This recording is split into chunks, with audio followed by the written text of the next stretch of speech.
सादर जय जिनेन्द्र। पदयात्रा का अनवरत सिलसिला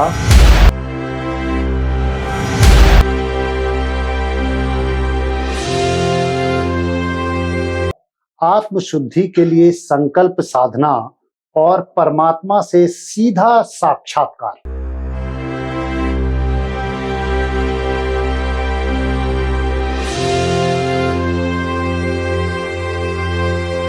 ऐसा जीवन जीते हैं जैन संत। दिगंबर मुनि बनने की परंपरा आत्म कल्याण की ओर एक ऐसा अभियान है जिसमें मित्र, रिश्ते, परिजन सब पीछे छूट जाते हैं और संत ऐसी अनंत यात्रा पर निकल पड़ते हैं जहां सिर्फ आत्मा से परमात्मा का सीधा संवाद होता है।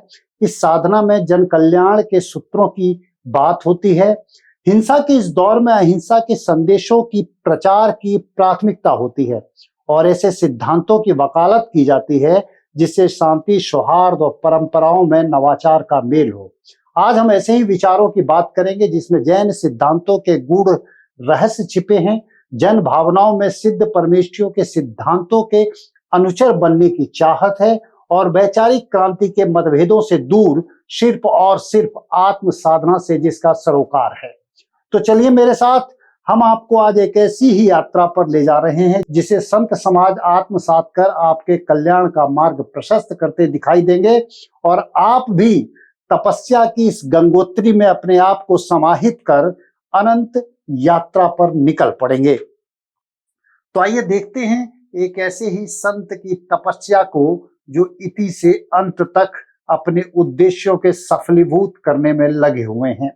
प्रस्तुत है हमारा खास कार्यक्रम अंतर्मना संकल्प साधना के महोदधि।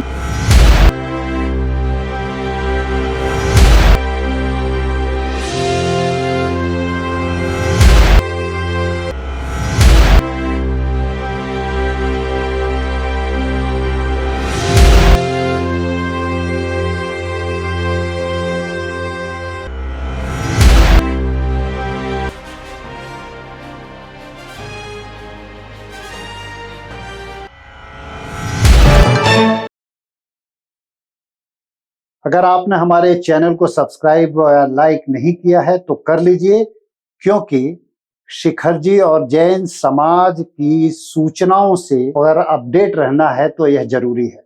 डिस्क्रिप्शन नीचे दिए गए हैं, बेल बटन पर क्लिक करें और सब्सक्राइब करें। वर्तमान में आचार्य प्रसन्न सागर जी महाराज महाराष्ट्र के उदगांव में विराजमान है, जो आचार्य शांति सागर जी महाराज की अंतिम साधना का प्रतीक है। कर्मण्यवाधिकारस्ते मां फलेषु कदाचन। संस्कृत की ये सूक्तियां उन किंवदंतियों की सार्थकता को साकार करती हैं जिनमें समर्पण और सर्वस्व न्यौछावर करने की संस्कृति है। जहां आत्म साधना के निष्कलंक पथ पर प्रतिफल की अभिव्यक्ति बेमानी हो जाती है, हम आपको महाराष्ट्र के उदगांव में विराजमान अंतर्मना आचार्य श्री प्रसन्न सागर जी महाराज की तपस्या की गाथा बताने जा रहे हैं। मध्य प्रदेश में के छतरपुर में जन्मे उस बालक की बात कर रहे हैं जिनकी तपस्या की मुरीद पूरी दुनिया बनी हुई है, जिनके त्याग की अनुमोदना समस्त समाज, संत समाज कर रहा है और जिनकी साधना के आगे लोग स्वतः ही नतमस्तक हो जाते हैं।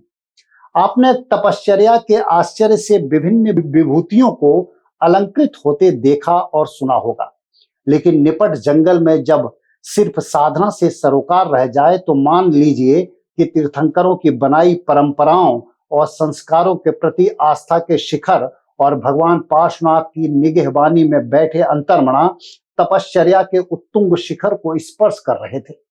567 दिनों की मौन व्रत यात्रा, जिसमें 496 दिनों का निर्जल उपवास, सिंह निष्क्रिय व्रत के कड़े मापदंडों से विचरण करती अंतर्मना की साधना पूर्ण हुई।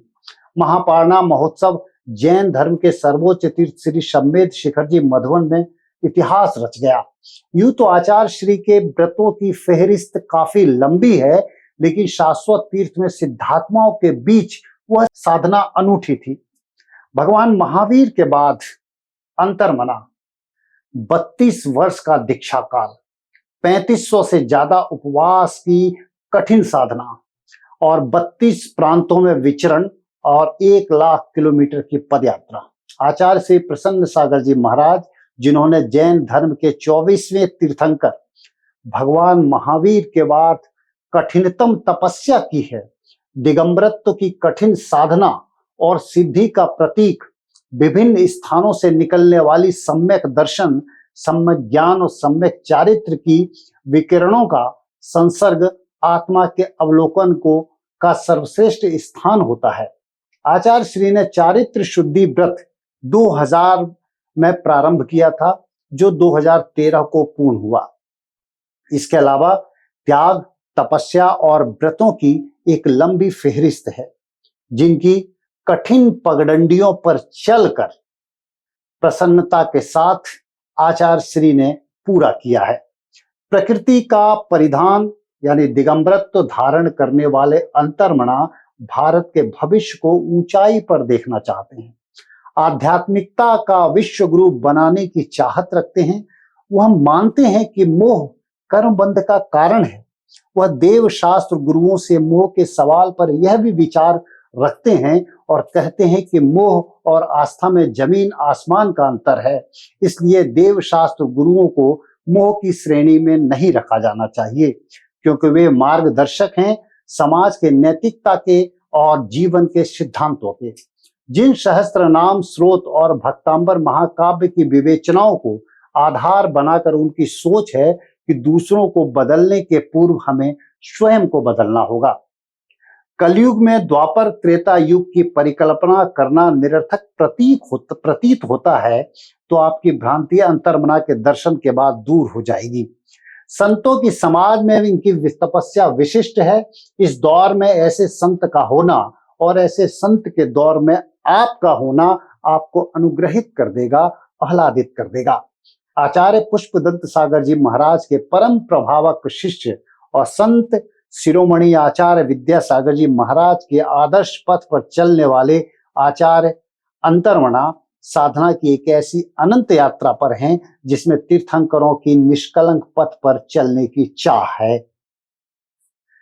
दंत कथाएं, किंवदंतियां और सुनी गई पढ़ी गई समालोचनाएं बेशक होंगी, लेकिन आचार्य श्री की साधना समसामयिक और वर्तमान में दिखाई देने वाली ऐसे उपवास व्रतों की दिव्य यात्राएं हैं, जिन्हें देखा जा सकता है और महसूस किया जा सकता है। व्रतों की दिव्य यात्रा का पथिक आचार्य श्री का सफर 1988 से बांसवाड़ा से शुरू हुआ। आचार्य पुष्पदंत सागर जी से दीक्षा ग्रहण की और आज आचार्य शांति सागर जी महाराज के अंतिम भूमि पर विराजमान है। तो नमन कीजिए ऐसे गुरुदेव को, आत्मसात कीजिए उनकी दिनचर्या को और जीवन के सफल मूल मंत्रों से सीधा साक्षात्कार कीजिए, ताकि अगले भवों की पृष्ठभूमि को हम इस जन्म में ही तैयार कर सकें। जन्म जन्मांतर की बेड़ियों से निकलने का प्रयास करना है तो आत्म कल्याण के पथ पर आपको आगे आना ही होगा और कहीं ना कहीं इससे आपको अपने सफर की शुरुआत करनी ही होगी। भौतिक संसाधनों में व्याप्त झूठी संस्कृति के पैरोकार बनने की बजाय अरिहंत सिद्ध परमेश्वरों के बताए मार्ग को आत्मसात कीजिए और संतों की छाया में बैठकर उनके आदर्श पथ के पथिक बन जाइए। आज इतना ही। शिखर जी समाचार के माध्यम से ऐसे ही धर्म, अध्यात्म और साधना से जुड़े बिंदुओं की जानकारी हम आपको देते रहेंगे।